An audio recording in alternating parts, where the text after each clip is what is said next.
तो यहाँ पर लेकर आ गए हैं आपके लिए सबसे महत्वपूर्ण वीडियो और सबसे इम्पोर्टेंट वीडियो, जो कि आपके लिए बहुत इंपॉर्टेंट है और बहुत ही महत्वपूर्ण है। यहाँ पर हम बात क्या करने वाले हैं, अच्छी तरीके से हम आपको समझाएंगे और बताने का प्रयास करेंगे। सब लोग क्या करेंगे, जल्दी इस वीडियो को शेयर कर देंगे, लाइक कमेंट सब्सक्राइब जरूर कर देंगे। साथ ही साथ आप सभी लोग बेल आइकन को जरूर दबा लेंगे। कक्षा 12 भौतिक विज्ञान की बात करेंगे, 5 अति महत्वपूर्ण नियम की बात करेंगे यहाँ पर, ठीक है ना। और जो कि पूरे किताब से लिया गया है और ऐसे नियम हैं जो लगातार हर साल आपसे पूछे जाते हैं। तो आप सभी लोग क्या करिएगा, ज़्यादा वीडियो को शेयर करिएगा, लाइक कमेंट सब्सक्राइब ज़रूर करिएगा। साथ ही साथ आप सभी लोग बेल आइकन को ज़रूर दबा लीजिएगा, ठीक है ना। तो कक्षा 12 भौतिक विज्ञान की बात करेंगे, 5 अति महत्वपूर्ण नियमों की बात करेंगे यहाँ पर, ठीक है ना। तो चलिए ध्यान दीजिएगा सभी लोग, जो कि आपके लिए बेहद इंपॉर्टेंट और बेहद ही महत्व। पहला नियम ध्यान दीजिएगा, सभी लोग ध्यान देंगे। और इसकी पीडीएफ भी आपको मिलेगी। पीडीएफ कहाँ मिलेगी, एसकेएम स्टडी का जो ऑफिशियल टेलीग्राम चैनल है ना, वहाँ पे आपको इसकी पीडीएफ मिल जाएगी।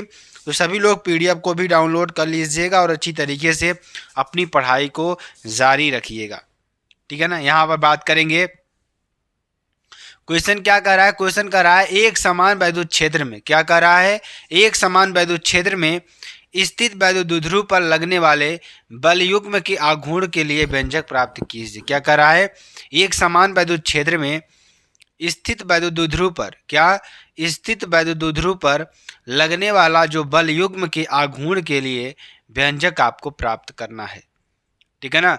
तो ध्यान दीजिएगा, सीधा से इसका मतलब यही है। मैं आपको थोड़ा बताना चाहूँगा और आपको थोड़ा समझाने का प्रयास करूँगा। सभी लोग ध्यान से देखेंगे और अच्छी तरीके से समझाने का प्रयास करेंगे, ठीक है ना।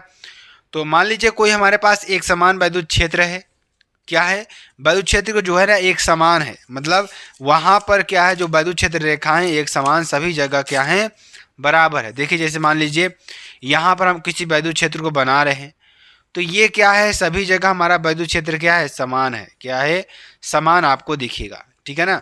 सभी जगह वैद्युत क्षेत्र आपका क्या है, समान है, ठीक।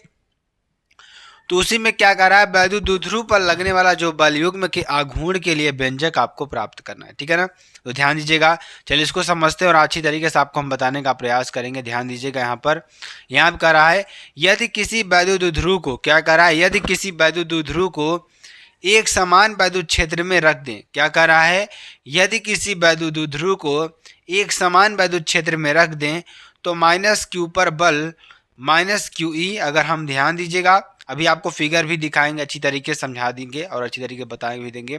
यहाँ देखिए, अगर हम किसी समान वैद्युत क्षेत्र में वैद्युत द्विध्रुव को, ध्यान दीजिएगा, वैद्युत द्विध्रुव मतलब क्या होता है, जहाँ पर एक प्लस आवेश हो और एक माइनस आवेश हो, ठीक है ना, वहाँ पर हमारा वैद्युत द्विध्रुव बनता है।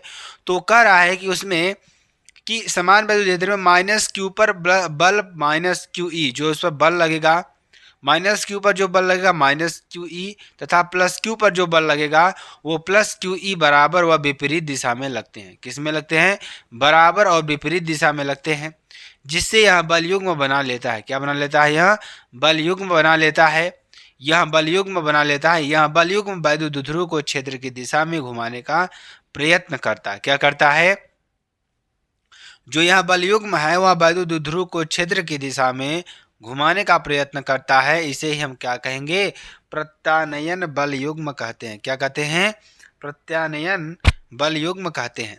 कहने का मतलब ध्यान दीजिएगा सभी लोग अच्छी तरीके से। जैसे यहाँ पर देखिए आपका बल आघूर्ण क्या है, टाउ, टाउ है, बराबर क्या हो जाएगा, बल इंटू लंबवत दूरी। तो जैसे मैंने क्या किया, एक बलयुग्म आघूर्ण लिया, यहाँ पर माइनस क्यू को रखा, यहाँ पर हमने प्लस क्यू को रखा और इसके बीच की दूरी को हमने 2l लिया। तो ये कुल मिलाकर क्या बना, बलयुग्म आघूर्ण बना, हमारा वैद्युत द्विध्रुव बना। इसको हम दिशा में, यानी कि इसकी दिशा में घुमाएंगे। जैसे मान लीजिए इसको इस दिशा में, इसको इस दिशा में घुमा रहे हैं, तो क्या होगा, बलयुग्म आघूर्ण टाउ बराबर बल इंटू लंबवत दूरी। क्या हो जाएगा, बल इंटू लंबवत दूरी, यानी tau is equal to F into 2l sine theta. क्या हो जाएगा, F into 2l sine theta, या tau is equal to Q into E into 2l sine theta.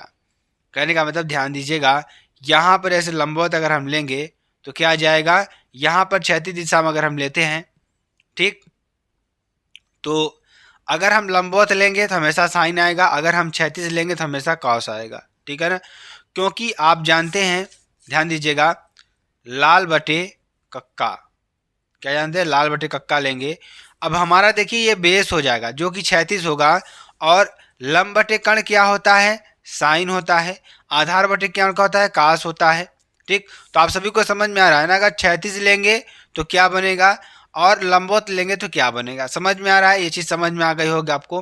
तो टाउ इज इक्वल टू क्या हो जाएगा, F into 2l sine theta, या tau is equal to Q into E into 2l sine theta, या tau is equal to P E sine theta, या tau is equal to P E, क्या हो जाएगा, tau is equal to P E. ठीक है ना, तो ये आपके लिए हो जाएगा। चलिए, तो ये आपको समझ में आया कि नहीं समझ में आया अच्छी तरीके से। क्यों, अगर हम लंबवत लेंगे तो साइन 90 डिग्री का मान कितना होता है, सभी लोग बताएंगे साइन 90 का मान कितना होता है, 1 होता है। तो क्या बचेगा, पी ई बचेगा, क्या बचेगा, पी ई बचेगा। Tau is equal to P E. P क्या है, द्विध्रुव आघूर्ण है। ठीक है ना, ये आपको समझ में आ रहा होगा।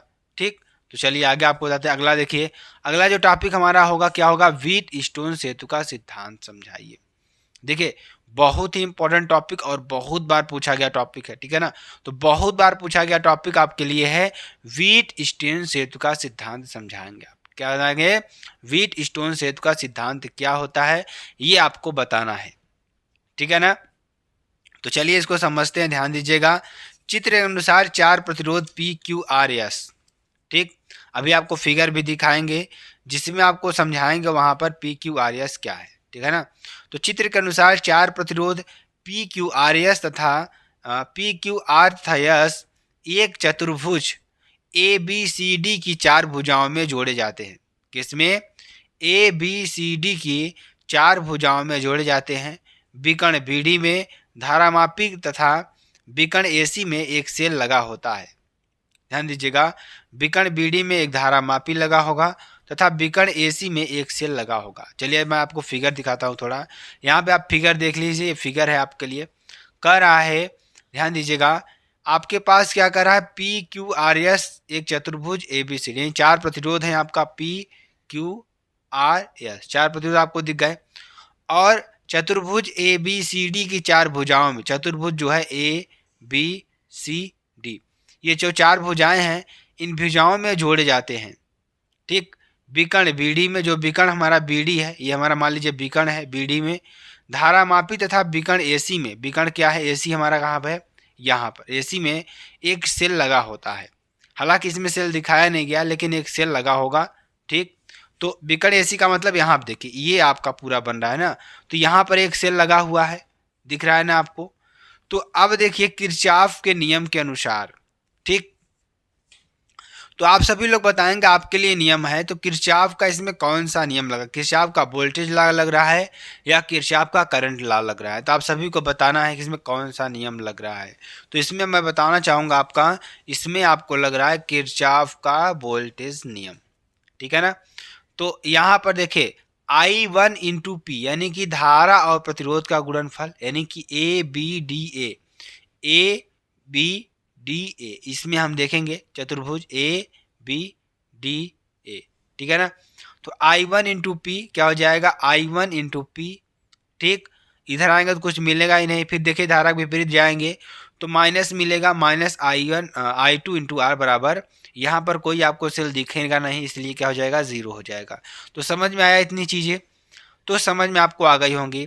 यानी आपका करंट है, यानी करंट और प्रतिरोध का गुणनफल होगा, जो समस्त जो प्रतिरोध और जो हमारा करंट है इसका जो समस्त योगफल होगा क्या होगा, वह विद्युत वाहक बलों के योग के बराबर होगा। तो यहाँ पर क्या है, आई वन करंट है और पी हमारा क्या है, प्रतिरोध है। तो आई वन इंटू पी, फिर जाएंगे, देखिए धारा के अगर दिशा में जा रहे हैं तो प्लस लेंगे, धारा के विपरीत दिशा में जाएंगे तो माइनस लेंगे। ठीक है ना, इतना समझ में आ रहा है आपको। तो हम क्या करेंगे, यहाँ पे देखिए धारा के विपरीत दिशा में जा रहे हैं तो यहाँ पर हो जाएगा आई टू इंटू आर, तो I one into P minus I two into R बराबर 0। तो आई वन इंटू पी बराबर आई टू इंटू आर, समीकरण नंबर 1। परिपथ बी सी डी में क्या हो जाएगा, परिपथ बी सी डी में आई one into Q minus I two into S, क्या हो जाएगा, आई वन इंटू क्यू बराबर आई टू इंटू एस, समीकरण नंबर 2। क्या हो जाएगा, आई वन इंटू क्यू बराबर आई टू इंटू एस, समीकरण नंबर 2 आपका आंसर हो जाएगा। अब देखिए इसको हम क्या करेंगे, समीकरण नंबर 1 और 2 से देखिए क्या निकालेंगे, ध्यान दीजिएगा। समीकरण नंबर 1 में समीकरण नंबर 2 का भाग देंगे, तो समीकरण नंबर 1 में समीकरण नंबर 2 का भाग देंगे तो I1P बराबर I2P अपान I1Q बराबर I2, यानी कि I1 अपान P, I1P अपान I1Q बराबर I2P अपान I2S बराबर P अपान Q बराबर R अपान S। क्या हो जाएगा, P अपान Q बराबर R अपान S। यहाँ पे आपको ये प्रतिरोधों का अनुपात आ गया। तो यहाँ पे आपको 3 प्रतिरोध दिया जाएगा, एक को निकालना रहेगा। तो अच्छा, आई होप आपको अच्छी तरीके से समझ में आ गया होगा कि इसमें आपको क्या निकालना है, ठीक है ना। चलिए आगे आपको बताते हैं। अगला देखिए हमारा क्या है, जो कि बहुत ही इंपॉर्टेंट और बहुत ही महत्वपूर्ण, और इसको भी अच्छी तरीके से समझेगा। ये भी आईएमपी वाला आपका प्रश्न बनने वाला है। आपसे पूछेगा कि आप बताइए धारा घनत्व में अनुगमन वेग में संबंध, किसमें, धारा घनत्व एवं अनुगमन वेग में संबंध आपको बताना है, ठीक है ना। तो ये आपसे पूछेगा कि धारा घनत्व एवं अनुगमन वेग में क्या संबंध होता है, आप इसको बताइए, ठीक है ना। देखिए यहाँ पर क्या हो जाएगा, जब किसी चालक में क्या कर रहा है, जब किसी चालक में धारा प्रवाहित की जाती है तब चालक में उपस्थित इलेक्ट्रॉन ऋण सिरे से धन सिरे की ओर एक नियत औसत वेग से गति करने लगते हैं। क्या करने लगते हैं, जब किसी चालक में धारा प्रवाहित की जाती है तब चालक में उपस्थित जो इलेक्ट्रॉन होते हैं वह ऋण सिरे से धन सिरे की ओर क्या करने लगते हैं, एक नियत औसत वेग से गति करने लगते हैं। मान लीजिए कोई हमारा क्या है, चालक है, ठीक, तो समझ में आ रहा है। मान लीजिए कोई हमारे पास क्या है, चालक है, उसमें क्या की जा रही है, धारा प्रवाहित की जा रही है, ठीक है ना। तो अब चालक में उपस्थित इलेक्ट्रॉन, जो चालक में जो उपस्थित इलेक्ट्रॉन है वह क्या करेगा, ऋण सिरे से निकल करके धन सिरे की ओर एक नियत औसत वेग से गति करने लगते हैं। इसे वीडी से प्रदर्शित करते हैं। इसे किससे, बीटी से प्रदर्शित करेंगे। अब देखिए अब इसको प्रूव कैसे करेंगे, ध्यान दीजिएगा, ठीक है ना। तो चलिए ध्यान दीजिएगा, यहाँ पर क्या होगा, मान लेते हैं माना किसी चालक में क्या कर रहा है, मान लेते हैं माना किसी चालक में इलेक्ट्रॉनों का अनुगमन वेग वीडी है। मान लीजिए कोई हमारे पास चालक है, उसमें जो उसका अनुगमन वेग है वो क्या होगा, वीडी है।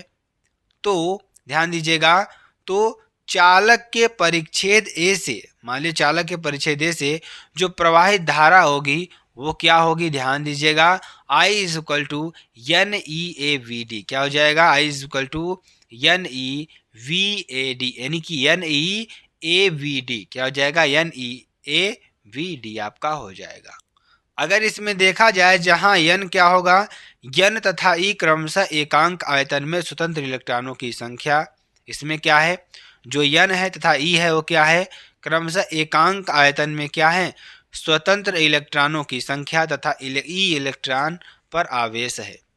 तो I इज इक्वल टू क्या हो जाएगा, N E A V D. और यदि धारा वितरण चालक के क्षेत्रफल पर एक समान हो, क्या हो, यदि धारा का वितरण चालक के क्षेत्रफल पर एक समान हो तो उसे धारा घनत्व कहते हैं। क्या कहते हैं उसे, यदि मान लीजिए कोई धारा है हमारे पास, ठीक है ना, उसका जो वितरण है चालक के क्षेत्रफल पर एक समान हो, ठीक, तो उसे क्या कहेंगे, धारा घनत्व कहेंगे, ठीक है ना। तो धारा का वितरण चालक के क्षेत्रफल पर एक समान हो तो उसे हम क्या कहेंगे, धारा घनत्व कहते हैं। तो J बराबर क्या हो जाएगा, I अपान ए, J बराबर क्या हो जाएगा, I अपान ए। तो J इज इक्वल टू क्या हो जाएगा, N E A V D upon A. क्या हो जाएगा, एन ई ए के I का मान हमने निकाला था ऊपर ही, तो I अपान ए होता है J बराबर। तो I का मान हम यहाँ पर पुटअप कर देंगे तो N E A V D upon A, ठीक है ना। तो ये आपके लिए हो जाएगा। चलिए तो यहाँ से इसको सॉल्व करेंगे तो a से a क्या हो जाएगा, कैंसिल हो जाएगा, बचेगा क्या, j is equal to N E V D. क्या बचेगा, j is equal to N E V D आपका बचेगा, ठीक है ना। चलिए अगला देखते हैं। अगला जो आपके लिए बेहद इंपॉर्टेंट और बेहद ही महत्वपूर्ण आपके लिए है गॉस का प्रमेय, ठीक। और इसको ध्यान से समझिएगा और ध्यान से इसको करने का प्रयास करिएगा ताकि आपको अच्छी तरीके से समझ में आ जाए, अन्यथा समझ में नहीं आएगा, ठीक है ना। सभी लोग ध्यान देंगे, इसको अच्छी तरीके से समझेंगे ताकि आपको अच्छी तरीके से समझ में आ जाए। तो चलिए समझते हैं गॉस का प्रमेय आखिरकार होता क्या है, ठीक है ना। एकदम अच्छी तरीके से समझेंगे इसको भी और अच्छी तरीके से आप लोग करने का प्रयास करेंगे सभी लोग। बस हमारे साथ जुड़े रहेंगे तो अच्छी तरीके से मैं आपको थोड़ा समझाने का प्रयास कर पाऊंगा, ठीक है ना। तो क्या कह रहा है, किसी बंद पृष्ठ से, मान लीजिए कोई हमारे पास क्या है, एक बंद पृष्ठ है। आप लोग कल्पना करिएगा, कोई हमारे पास क्या है, एक बंद पृष्ठ। बंद पृष्ठ का मतलब क्या होगा, जो चारों तरफ से क्या हो, बंद हो, आप उसके बीच में बैठे हो, ठीक, वो बंद पृष्ठ की मैं बात कर रहा हूं, ठीक। गुजरने वाला संपूर्ण वैद्युत फ्लक्स, अब आप सोचिए किसी एक बड़े से गोले में, या आपका कोई टेढ़ा मेढ़ा गोला कुछ तरीके से हो सकता है गोला, तो उसमें आप बैठे हों और उसमें क्या हो, आप लोग कल्पना करिएगा आप उसमें बैठे हैं, तो उससे जो गुजरने वाला वैद्युत फ्लक्स का मतलब उसमें से क्या हो रहा है, चुंबकीय जो रेखाएं हैं ना वो गुजर रही हैं, उनकी संख्या को ही हम क्या कहते हैं, वैद्युत फ्लक्स कहते हैं। तो उस बिंदु से पृष्ठ के अंदर, उस बिंदु के पृष्ठ के अंदर निर्वात में उपस्थित, क्या कह रहा है, निर्वात में उपस्थित कुल आवेश का 1/ε0 गुना होता है, ठीक। तो जो वैद्युत फ्लक्स होगा उस बंद पृष्ठ के अंदर निर्वात में उपस्थित कुल आवेश का 1/ε0 गुना होगा, ठीक। तो कहने का मतलब जैसे देखिए यहाँ पे आप फिगर दिख रहा है ना, कुल मिलाकर इसका जो आवेश है, जो वैद्युत फ्लक्स है, उस बंद पृष्ठ के अंदर उपस्थित जितना भी आवेश इसमें उपस्थित होगा इसका 1/ε0 गुना होगा, ठीक।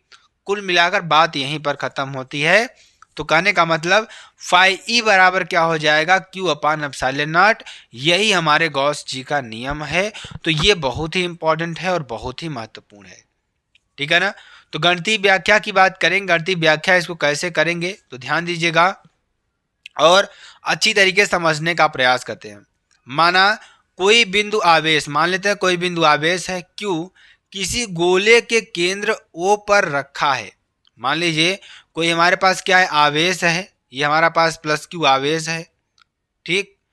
तो ये क्या कर रहा है, मान लीजिए कोई केंद्र के गोले पर रखा हुआ है, कोई गोले के केंद्र पर रखा हुआ है, ठीक।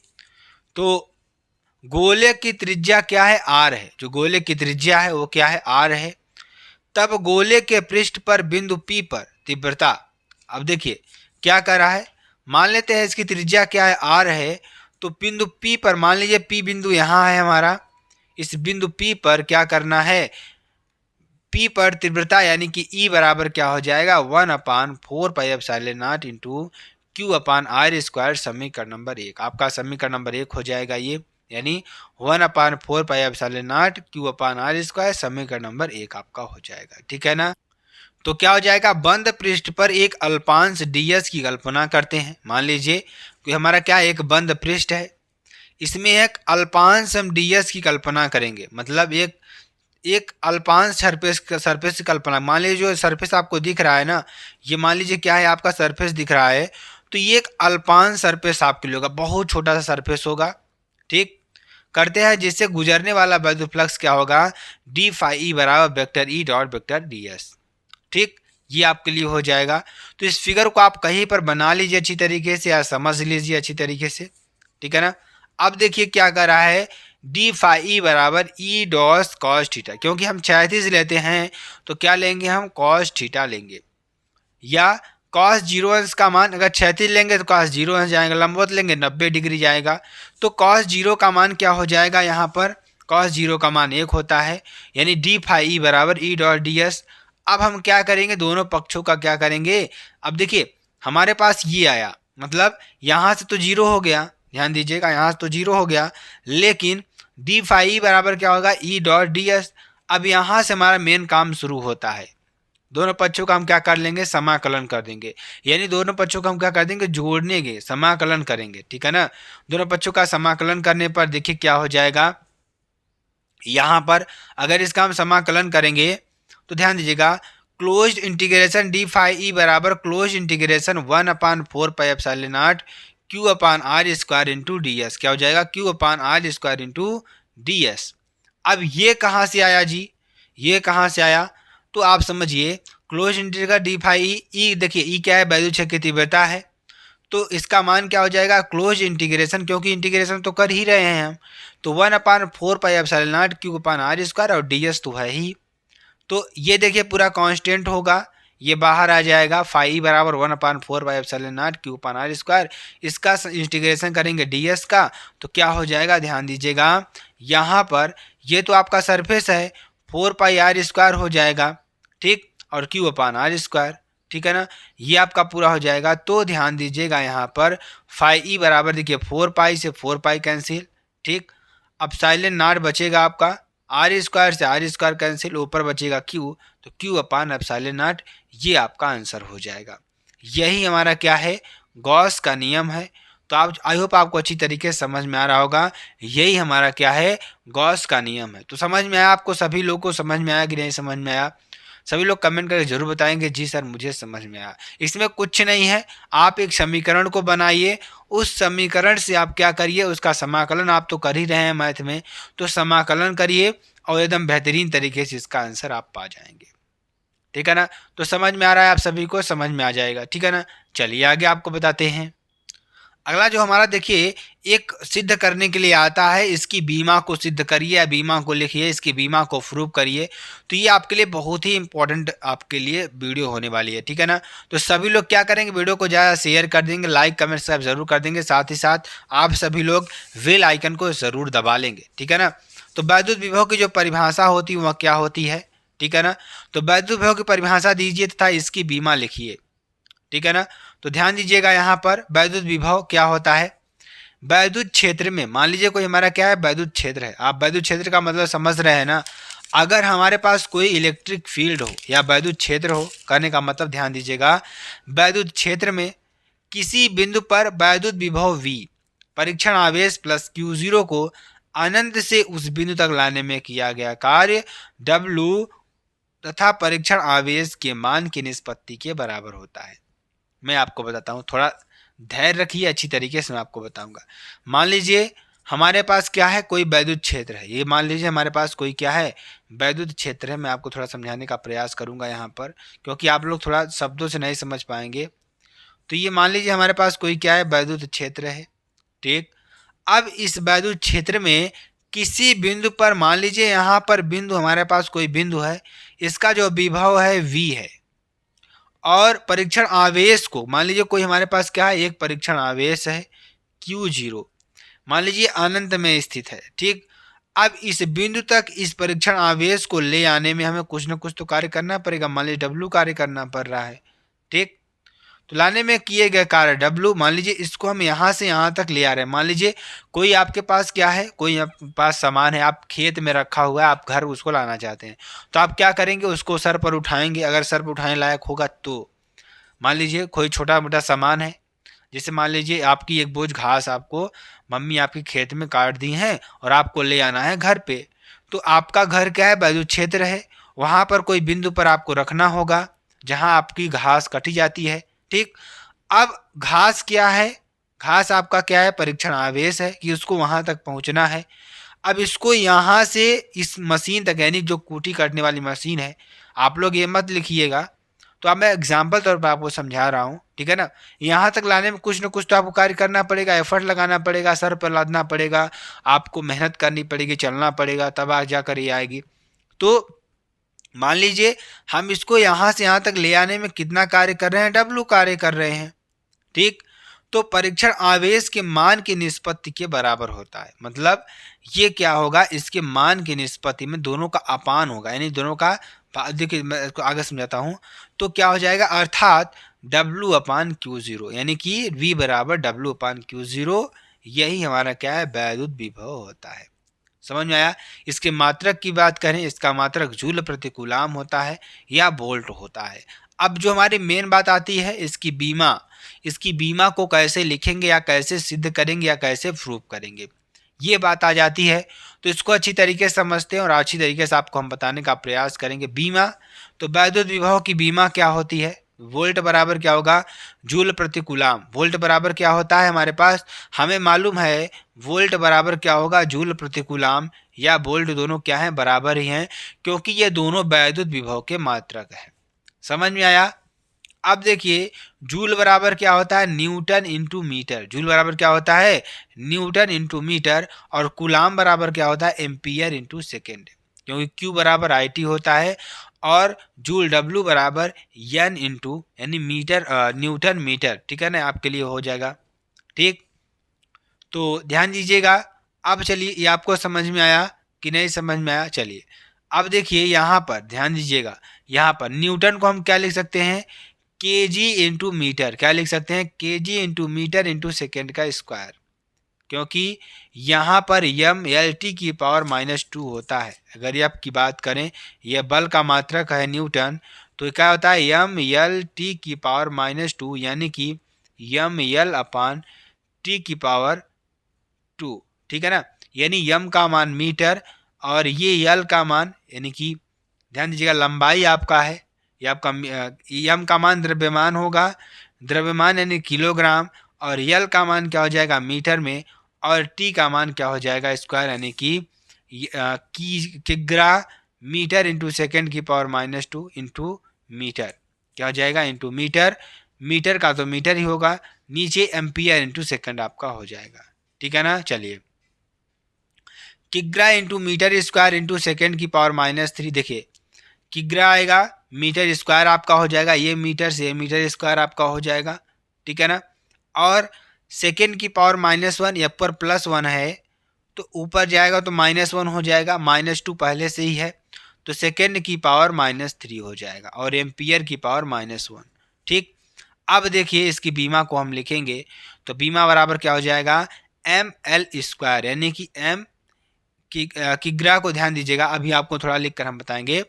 किग्रा को अगर यम से लिखें तो अगर जहाँ जहाँ यहाँ आप लिख लीजिएगा, जहाँ जहाँ जहाँ किग्रा यानी कि यहाँ पर लिखेंगे किग्रा बराबर यम और क्या है मीटर, मीटर जिसे आप लंबाई कहते हैं इसको यल से, ठीक। और सेकेंड जिसे आप समय कहते हैं, सेकेंड को किससे, यस से। और एम्पियर जिसे आप क्या कहेंगे, करंट कहते हैं, धारा कहते हैं, यानी एम्पियर को हम किससे प्रदर्शित करेंगे, एम्पियर को हम आई से यानी कि ए से, ठीक। तो यम यल एस समझ में आया क्या क्या चीज़ें इसमें हैं।